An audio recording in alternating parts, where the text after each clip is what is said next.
Welcome back to Afro Wisdom, where timeless African proverbs inspire today's living. In this episode, we explore 5 Swahili proverbs that celebrate the power of community and unity. These sayings remind us that together we go farther. Umoja ni nguvu, utengano ni udhaifu.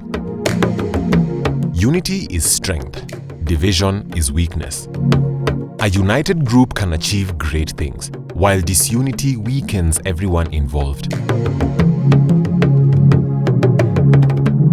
Mkono mmoja hauchinji ng'ombe. One hand alone cannot slaughter a cow.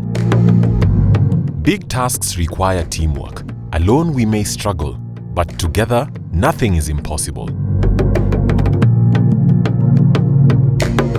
Kidole kimoja hakivunji chawa. One finger alone cannot kill a louse.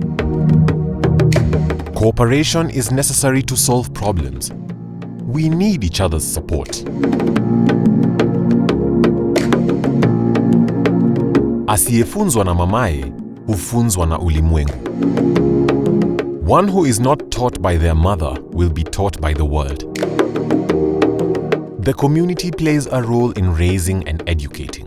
We all learn from those around us.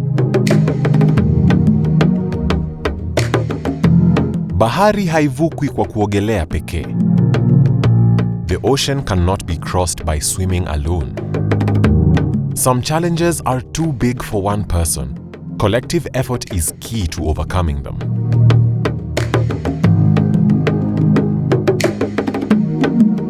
Which of these proverbs spoke to your spirit?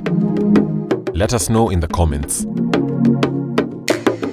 If you believe in the strength of unity, like and share this video with your circle. And don't forget to subscribe for more weekly African wisdom. Until next time, stay united and keep walking with wisdom.